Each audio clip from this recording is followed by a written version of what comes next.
Okay, hi everybody, and we're excited to see you here.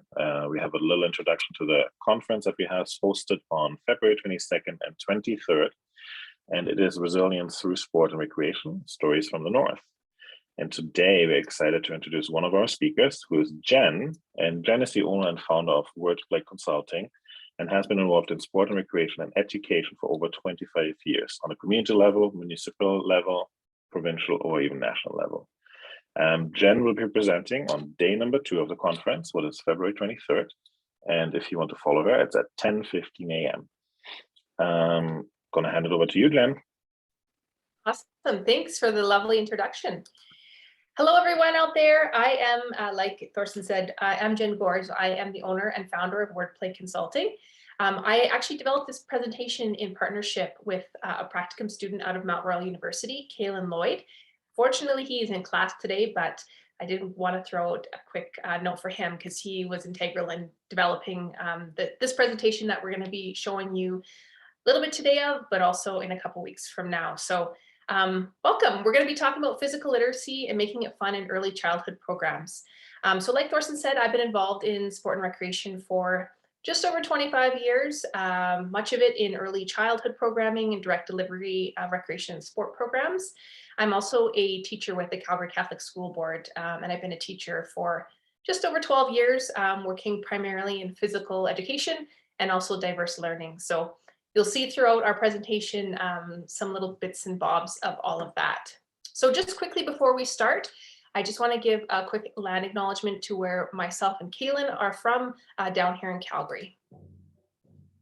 We honor our ancestors by acknowledging Treaty 7 territory.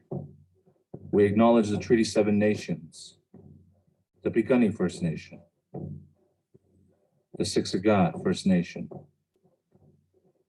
the Kainai First Nation,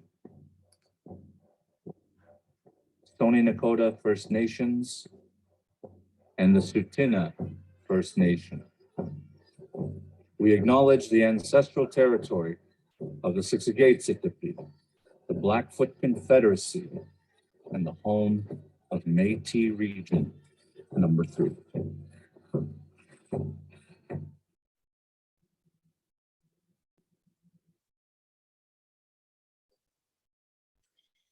So I just wanted to share a little bit more about what we do here at Wordplay Consulting. So we are based out of Calgary, like I mentioned, myself, and we have consultants who work under this umbrella. So primarily we work in instructional design. We do lots of content development, e-learning modules and script writing, analysis reports for organization and literature reviews within the sport, recreation, and education sectors. We also do lots of program development and resources for organizations on the local, provincial, and national level. And then one of our joys and passions between all of us is training and facilitation. So we do lots of custom training programs, child-focused play programming, both online and in person, brainstorming and idea creation. And then we also are master trainers and trainers in some key programs and certifications offered in Canada, including High Five, Canadian Association of Coaches, National Coaching Certification Program, and then Sport for Life.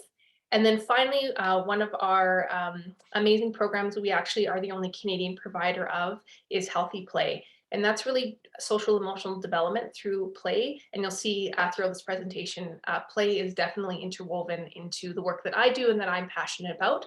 So if you're interested in learning and about any of these things that we do within Wordplay, I'll put my contact information both in the chat box and at the end of the presentation. So here's some kind of key projects that we're currently working on just to give you a greater snapshot and how they fit into physical literacy. So right now we have the Alberta Recreation and Parks Association Community of Practice.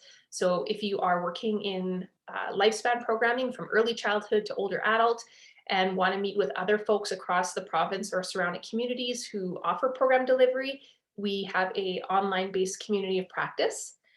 We also have High Five. Myself and one of our consultants were integral in building the High Five Sport program.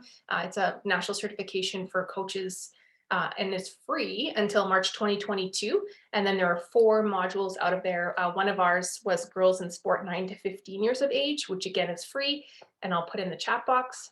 We have the save the date out here. This information is just being released in the coming weeks, but is a Sport for Life and Spark Alberta collaboration and conference that's happening in Edmonton, May 11th and 12th.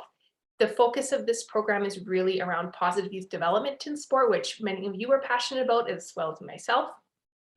We have Play in Alberta. It's a provincial collaborative that talks about physical literacy and how to bring physical literacy to organizations, programming, individuals who work in the physical literacy realm, which again would be of interest to some of you folks.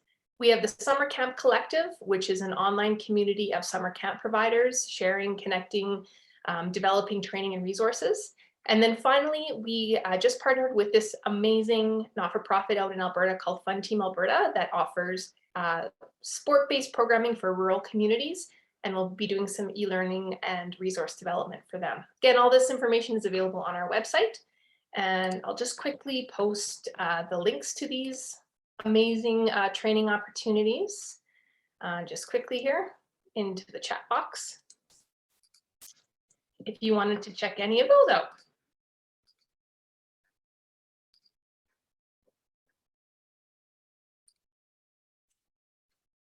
My computer will cooperate here. There we go.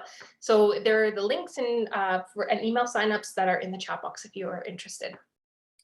So to get to the meat and potatoes here, what we're talking about at the Physical Literacy Conference in the Northwest Territories is making physical literacy fun in early childhood programs, specifically in recreation and sport programs.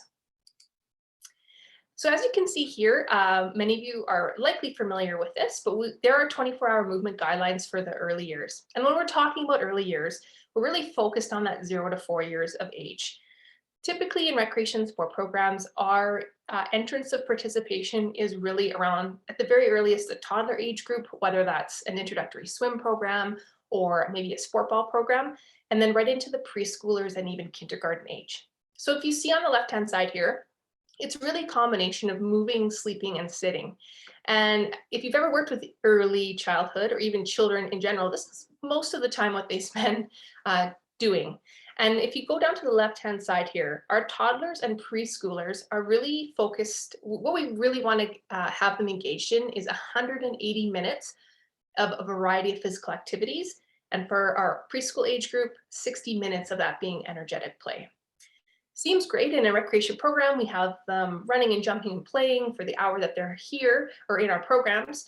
But what are they doing the rest of the time? And unfortunately, as many of us know, during the COVID pandemic, only 4.5% of children were actually meeting those guidelines, and really for good reason. We have parents who are working from home, juggling 1,000 things. Recreation and sport programs are shut down. They didn't have those opportunities. So we are at a critical point in recreation and sport delivery to really be intentional with the programming that we're offering and building physical literacy in skill development right into those programs and really having our kids benefit the most. So what is physical literacy in early childhood? So a lot of times when we talk about literacy or we use the word literacy, we're really talking about the ABCs and 1, 2, 3s. So in a literacy kind of context, it's learning the ABCs, which leads to combination letter combinations that build out words. Those words build out sentences, and then children are able to read and write. Numeracy, same thing, 1, 2, 3s leads to fractions, equations, being able to do complex math problems. Similar with music. When we're really talking about physical literacy, it's giving children opportunities to learn and practice fundamental movement skills. And those fundamental movement skills are really the building blocks of being confident and competent to be active for life. So when we are able to run, we can put that into a sequence where maybe we're running and dodging between pylons, like the picture in the top left-hand corner of that fellow with a soccer ball. Then we're able to play a soccer game, or we're able to run a race. So on the right-hand side is, I love this graphic from Sport for Life. It's really young people doing fundamental movement skills, but it's essentially giving, again, children opportunities to learn and practice and become confident, competent, and have the motivation to be physically active for life.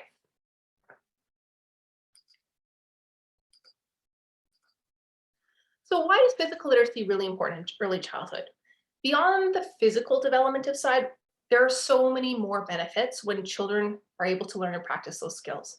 So this study was conducted with the Apple model, the Early Years Physical Literacy Program out of Mount Royal University and Active for Life. And I love this graphic. There's another one that's coming up here in the presentation.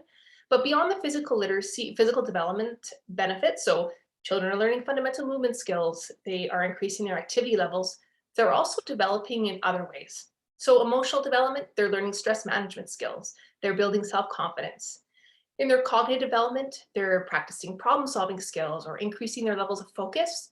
Social development, really key, especially in the early years when children are learning to connect with one another.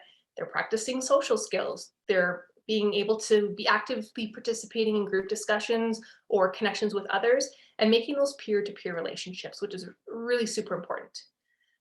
For many of us too, one of the really great benefits of children who are engaged in quality physical literacy programming in the early years is having self-regulation. So being able to manage adverse behaviors, but also being adaptable. So letting that roll off their back or seeing a problem and being able to overcome that. Really, really important as a life skill, all of these things on the left-hand side. One thing that I'm particularly interested in the work that I do is how physical literacy impacts play or play skills.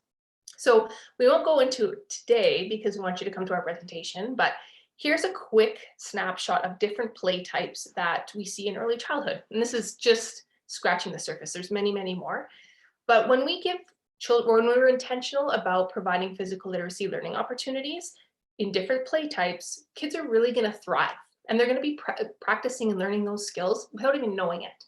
So for instance, this locomotor play, instead of just having a game where we have kids who are running and playing tag, we can incorporate skipping. We can even do it with rolling, or we can do it with hopping. We can change up how we are playing the game or completing the activity to really build those physical literacy skills over time. And again, we're going to share a little bit more about play skills and different types of play in our presentation. So hopefully you can join us for that and learn a little bit more about play in early childhood. So why learn about physical literacy as an early childhood provider? Maybe you work in recreation or sport, maybe you own a childcare, you work in a childcare setting, or maybe you're just a parent who's really interested in building physical literacy into your everyday routines with your little kiddos. So we know that when early childhood programming is happening, it's basically the first introduction into recreation and sport programming. And we want to make sure that that is not only a quality experience, but it's a fantastic experience from a physical, cognitive, emotional, and social development point of view. Research also shows that when we have really awesome early childhood programming, it not only improves the quality of life of children, but also the staff, families, and communities. And that's by really being, again, intentional about what you're providing and how you're providing that in your program. It doesn't have to be hard. You can have children standing on one foot as they're waiting for a drink at the water fountain. Small things add up to big change. It fosters greater connection with peers and caregivers, as you can see in the graphic on the left. And then parents and families just have access to better resources and supports when we involve physical literacy programming or intentional programming in our early childhood programs. So what's our presentation all about? So up here on the top is a little brief description of our presentation that's happening in a couple weeks. But just quickly, we wanted to talk a little bit about what you're going to see in our presentation. It's about 40 minutes long. We're going to talk, again, a little bit more about early childhood physical literacy, what that looks like. The lovely Kaylin Lloyd, the practicum student, will be sharing some early childhood assessment tools that you can use to assess physical literacy skill development in your programs. We're going to talk a little bit about the Mount Royal University Apple Model Program, which is just super fantastic about involving physical literacy programming in early childhood programs. We're going to, again, talk about physical literacy and play and what that looks like in different types of play. And then everybody loves a good tip. We have 12 tips to incorporate physical literacy in your programs.